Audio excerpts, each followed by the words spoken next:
For years, let's be honest, the NBA All-Star Game was kind of broken. You get all this incredible talent on one court, but zero competition. Players were just jogging, there was no defense, and scores were getting ridiculous, like into the 200s. The game had just lost its fire. The league knew it, the players knew it, and you, the fans, for sure knew it. So the NBA didn't just tinker with it. They basically took the whole thing, threw it out, and started over. So that's the million-dollar question, right? In the middle of a long, punishing season, when guys are trying to stay healthy for the playoffs, how in the world do you get the best of the best to actually compete, to play like it matters? Well, their answer was a pretty wild, high-stakes experiment. Okay, so let's get into what they did, because this was not some small change. The league took decades of tradition, decades of what we all knew, and just completely reimagined the whole All-Star experience. So that classic East versus West matchup we've all watched forever? Gone. Just gone. And in its place, a totally new, super fast-paced, 3-team tournament. The whole idea was to crank up the intensity from the very first second, and maybe even spark some new rivalries. It was a huge gamble. All right, so here's the breakdown. They split everyone into 3 squads. You had Team Stars, which was all the young American phenoms. Then Team Stripes, with the veteran American players. And finally, Team World, with the top international guys. They played this round-robin style tournament with 4 really short 12-minute games. The whole point was to make every single minute, every possession actually count for something. And you know what? Right from the opening tip of that very first game, you could just feel it. This was different. One player, a rookie of all people, immediately sent a message to every single person watching. This is not going to be some lazy Sunday afternoon pickup game. I mean, this quote from Victor Wembanyama just says it all. The guy wasn't there to just hang out and sign autographs. He came to play hard. And that kind of energy, it's contagious.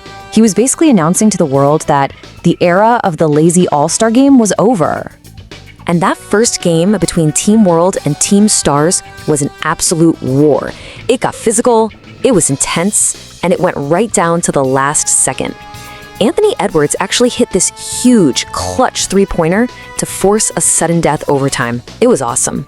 Team Stars ended up winning, just barely, 37-35. But here's how you know it was real. You could see Wembanyama walking back to the bench, just totally disgusted with himself over a late mistake on defense.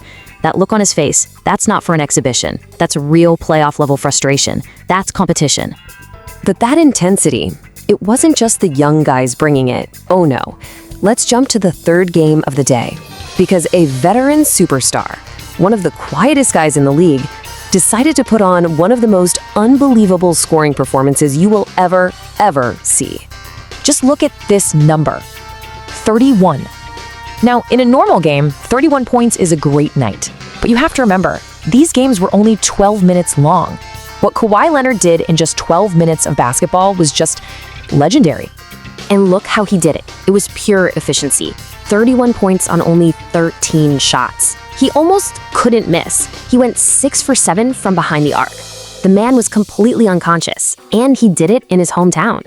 This was a true superstar taking over, just like he would in a playoff game.